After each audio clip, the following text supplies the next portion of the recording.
In the recent balance changes of version 4.1, Inkvac received a pretty major buff. The size of the shot explosion was greatly increased for all levels of charge, and most people's attention is on the fully charged explosion size, which is now so large that it's essentially the same as a Rainmaker shield pump. With a buff this substantial, surely players are taking note of the special, right? Well, not exactly. Some competitive players are acknowledging that having an explosion that massive is a nice tool for immediately capping even the largest splat zones in the game, but aside from that, most players have seen Inkvac as one of, if not the weakest specials in the game, and only continue to do so. For anyone who's seen my videos before, you probably know where I'm going with this. Hello, I'm Pika, a high-level Splatoon coach and competitive player, and welcome back. Today we're talking about Inkvac, and what I think so many players get wrong about it. In fact, this recent balance change highlights this perfectly. They just buffed the explosion from Inkvac's shot, and this was enough for it to get a tiny bit of attention. Before this though, in version 3.1, they decently buffed the size of the vac suction area itself, yet no one batted an eye. But the special is Inkvac. The vacuum part of it, the actual namesake of the special, is what makes the special unique. It's also its primary, immediate form of fire. The secondary shot you can release after the vacuum is over is simply a bonus, an afterthought. Why then do people value this shot so highly and neglect the vac itself? If you just want your special to produce a big chargeable explosion, then you have Booyah Bomb. If you just want a long-range lethal shot, then you have Trizuka and Inkjet. It's even a common idea that this special should be buffed by allowing the user to cancel the vacuum early just to get access to the shot sooner. But again, I think you're just looking for Trizuka. The vacuum should be the focus of using Inkvac, not just logically, but because it's also incredibly powerful in the right circumstances. Before going into the nerd talk though, we're taking a dive into a tournament trailer. A certain water park tournament, perhaps?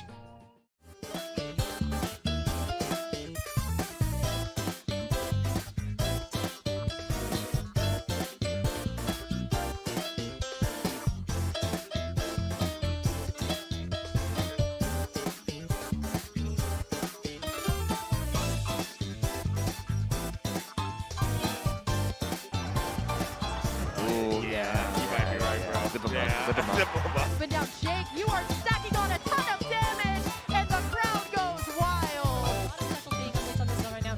Very, very nice sniper. Nice double snipe. Oh! Smoke, and that uses up his invincibility time. No. Here's the answer. No. There's the dunk, and Kagasol wins.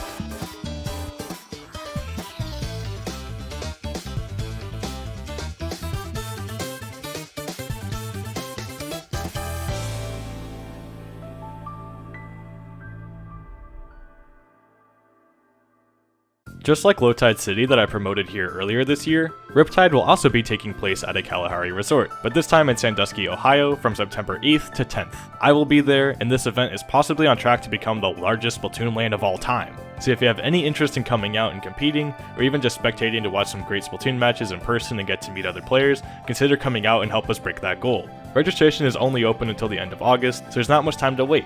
More info and registration links will be down below. Now on with the video. I don't want to structure this entirely like my standard guides, but I do want to go over VAC stats and mechanics before leaning heavily into discussion about it. When Inkvac is activated, your weapon gets replaced by the vacuum for up to 6 seconds, allowing you to absorb shots, bombs, and even specials from your opponents, cancelling those attacks and charging up your tank instead. Any damageable objects within the vac will also take weak but rapid ticks of damage. Lastly, any enemies caught within the vac receive the exact same effects as if they were stuck inside Toxic Mist, while also slowly giving the vac user additional charge for their shot. For details on how Toxic Mist works, check out my utility guide on it.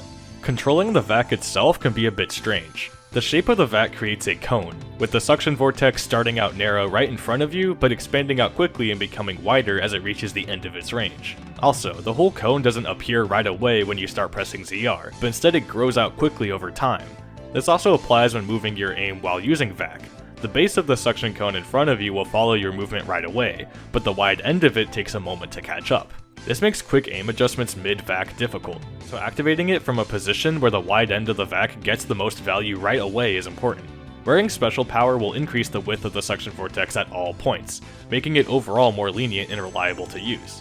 Once either 6 seconds have passed, or when the vac has absorbed about 800 damage worth of enemy projectiles, the vacuum will end, and you'll instead get access to that shot we've been talking about, with the explosion size it produces scaling with how much the vacuum absorbed. The shot and explosion both deal 220 damage, so it's guaranteed to splat anyone it hits even if they're squid rolling. Additionally, the explosion has incredibly high object damage multipliers, so it's capable of wiping out specials like crab tanks and big bubbles, and even popping Rainmaker shields instantly in one hit.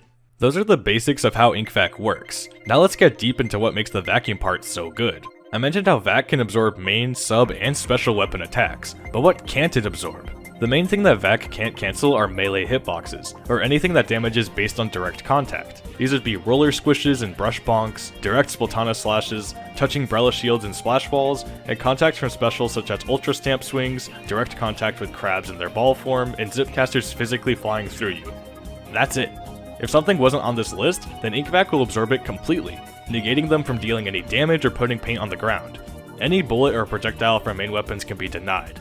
Any bombs can be sucked up before they explode. Even specials can be totally absorbed, like sucking Booyah Bombs out of the air before they can explode, and even Ultra Stamps can be sucked in if they're thrown instead of swung directly at you. People have been wondering what an EMP type special would be like in Splatoon that would let you cancel opponent specials, and here it is. We already have it in the game. The only other special that is seemingly immune to Vac is Triple Ink Strike, since the capsules can't be sucked up before they hit the ground and activate. This is only partially true though, since while the strikes still go off, if you use the Vac on the Ink Strike column, you can still absorb the hitboxes from it, preventing it from dealing any damage. It is important to note though that the damage from 2 Ink Strikes is enough to overload the Inkvac, so you can't cancel all 3 of the strikes if they are layered in the same location. This damage cancelling goes for Booyah Bomb too, and surprisingly even Kraken. Although it's most ideal to absorb the Booyah Bomb before it hits the ground and expands, you can still Vac the explosion as it's happening to cancel its damage too. And for Kraken, granted it can be rather inconsistent, you are able to prevent Kraken from hurting you or a teammate if you Vac right on top of them as they initiate an attack. In these cases with specials, you can't protect yourself reliably all the time, but you can absolutely protect teammates from them. And that's where one of the 2 major uses of Inkvac comes in.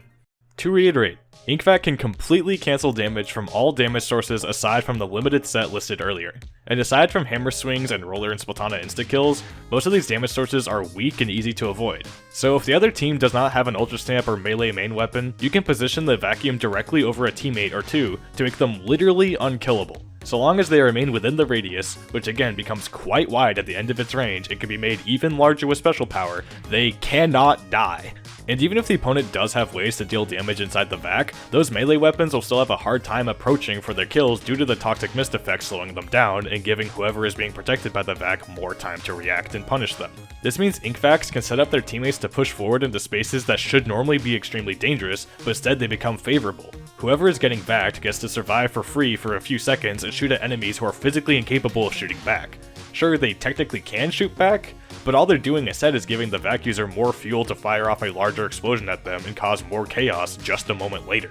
A common counter-argument I hear for Inkvac is that it's too easy for the enemy team to overload it with damage, forcing it to end the vacuum stage early. While this can happen, it's rare that you need the entire default 6-second duration of the Vac to help your teammates swing one fight, so losing a second or 2 while guaranteeing a massive explosion to counter with after is usually alright. Also, it's rather impractical to have all of your teammates within your vacuum cone. It's usually just one. So if the entire enemy team is focused on your Vac to overload it, then your teammates not currently within the Vac can flank for free while the enemy isn't focused on them. So by the Vac pulling all the attention away, it still ends up enabling other members of your team. So that's how we can use Inkvac to let your teammates have the time of their lives. But what about turning that around? With all these properties we've discussed, we can also think about using Inkvac to target enemies instead of teammates. As mentioned before, any opponent caught within an Inkvac gets the Toxic Mist effect applied to them, which slows them down significantly and prevents them from regaining ink. What Mist doesn't also do to them that Inkvac does do though is absorb everything they try to fire or use, and if Inkvac is directly on top of them, then those things get eaten up the moment they leave their weapon or their hand. They want to shoot at a teammate who's at your side? Nope, since they're inside the Vac, their bullets are gone instantly, even if they're not firing at the Vac user directly. They want to shoot at the floor to make a puddle of ink so they can swim away? How cute. Too bad. Not even that will work for them. They may as well put their controller down, because they effectively cannot play the game until Inkvac is over. And assuming you have any teammates nearby who are paying attention, they can get the freest pick of their life on that opponent who cannot run away or fight back at all. Essentially, this means you get to choose with every Inkvac whether or not you want to make a teammate unkillable, or make an opponent have so little fun and options that they may as well stop playing for 6 seconds. These are some great theoretical use cases for Inkvac and teamfights, but let's relate it to some game modes as well. We acknowledged in the intro how Vac explosions can instantly cap splat zones now. But what about using the vac itself to deny enemy paint from even reaching the zone to begin with while your team paints over it, then using the shot to push forward? In tower control, specials like Booyah Bomb and Ink Strikes are often called GG specials due to how notorious they are for making you give up tower with no counterplay, immediately ending the game if it's in overtime. Inkvac is actually capable of denying Booyah Bomb completely, denies the damage from 2 out of 3 Ink Strikes that may be launched at the tower before it gets overloaded, both actually giving potential answers to these defensive specials when you're making a desperate push for lead. In Rainmaker and Clan Blitz, the Inkvac suction cone can serve as a highway that paves a path forward for your teammates to either score clams safely or run the Rainmaker much further forward and score more points, and the other team simply has to watch it happen. In Rainmaker especially, using vac like this becomes even better, since after you salute your Rainmaker carrier off to get as many points as possible and they finally do get splatted, due to its insanely high object damage, you can then use the follow-up shot from Inkvac to instantly pop the Rainmaker shield and grab it again to move forward for even more points. Notice how the primary part of Inkvac, the actual vacuum, is getting reliable value in all of these cases. Then the shot afterward can be used simply to follow up further. This is how the special is meant to be used. To wrap things up, I do want to acknowledge where many of the negative views of Inkvac come from, and also clear up the kind of players that this video is really meant for. One pattern is abundantly clear through all of these strengths and uses of Inkvac that I've talked about, and that's that they require other teammates to be present and actively playing off of you. While most specials in the game provide their user with an immediate tool or advantage of some sort that their team benefits from, Inkvac looks to directly benefit teammates substantially while essentially removing options from its user. It's because of this that I consider Inkvac to be the most selfless special in Splatoon 3, and honestly even within the Splatoon series as a whole so far. You have to be thinking about either what you're enabling your teammates to do, what you're denying your opponent from being able to do, or both. Never in the equation will Inkvac do something directly for its user, and this is what turns so many people away from it. Especially if you're a casual player, and or if you're someone who primarily or exclusively plays the game on your own and can't communicate with teammates, Inkvac will likely feel frustrating to use. While I do also think that many situations I see people complain about vac-in are preventable, such as the classic one of using it right in front of a Splatana as a panic button and then complaining when they're unsurprisingly rushed down and sliced, you know exactly what I'm talking about. There is inherent frustration involved in using something that is team-oriented when the team you have to rely on to play off of you is always changing and is inconsistent themselves. So for those of you that fall under this more casual solo umbrella of the player base, I understand your struggles, but I still hope that something from this video was beneficial to you. Now for those of you that are competitive players, both current and aspiring, even if you're casual but play with a consistent group of friends you can coordinate with, I'm going to ask y'all to reconsider your views of this special if you are of its vast majority of haters. We've gone over how this special can cheese every game mode, make your teammates unkillable, and render opponents useless. That is a simply absurd set of use cases, and all they require is team play to make it happen. If you have teammates to push forward when you protect them with vac and who fight to protect you from flanks at the same time, and you clean up free picks on enemies that you vac, then you will simply win teamfights. That coordination will take time to build up, but especially for competitive players, again whose goal it is to win, then the bit of effort required to learn how to communicate and synergize around using Inkvac should be well worth it. The weapon choices for the special right now are limited, but still well suited to different modes. 96 Gal and Jet Sculpture are both long-range shooters with strong paint output, making them great for splat zones. Rapid Blaster Pro has an incredible main and sub-weapon for tower control. Big Swig's object damage gives it a solid niche in Rainmaker, and Tenebrella and Splat Charger are both solid all-rounders for those who are proficient with their main weapons. But with the new season coming very soon, we're likely to get even more vac weapons before long. Inkvac is not weak. If anything, its strength should be considered theoretically game-breaking. It's simply difficult to understand and utilize to its fullest. People need time to learn the special better still, but I see the vision. And this right here is why I refuse to take tier lists for this game seriously. Valuing and ranking things only based on results or what you've seen other people do with it will never be fully accurate when people refuse to think for themselves and put effort into tools that others have yet decided to. And while I doubt what I said here will make big waves in the overall competitive community anytime soon, so long as I convince even one person to put more thought and effort into Inkvac than they had before, then this video will have been worth it to me. That's why I think the way I do and create videos like this after all. Well, I think that's about as good of an outro I'm gonna get on the topic of Inkvac, so I'm just gonna wrap things up here with a few life updates and channel updates just to keep you all in the know. The week after this video goes out, I will be moving back to college and starting up my classes again, so I'll have a little bit less time to work on videos than I have been recently. That being said, college definitely hasn't stopped me from making videos these last 2 years, so I know there'll definitely still be stuff coming. It just might be a little bit smaller projects and a bit larger gaps between the major things, such as the utility guide, which I definitely do still want to get through.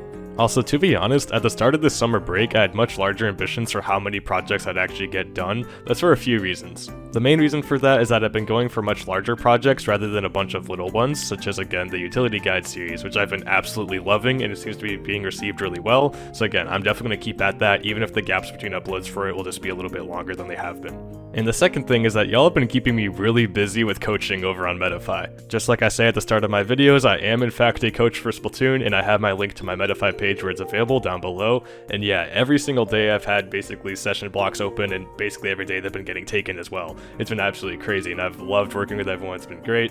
But yeah, y'all have been keeping me busy for sure, which has definitely leached into a bit of time and energy to give into videos as well. But I'm not complaining. And also, just like with videos, coaching will definitely still be available throughout the semester, just timings will be a little bit more restricted and inconsistent than they were over these last few summer months. But with that being said, I definitely still want to get something out there soon.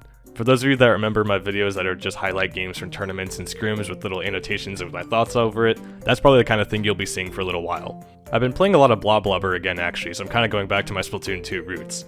Actually, people who saw my first video Splatoon 3 going over all the sloshers might remember that I didn't have too many nice things to say about Blobber's potential and competitive, but that's definitely changed now, both with my view of the game and recent buffs. So if actually, I could do another video as well talking about those changes if that's something you'd like to see. Anyway, this has dragged on long enough, so for those of you who stick around to listen to all this, I appreciate you, and thanks for watching everyone, and have a good one.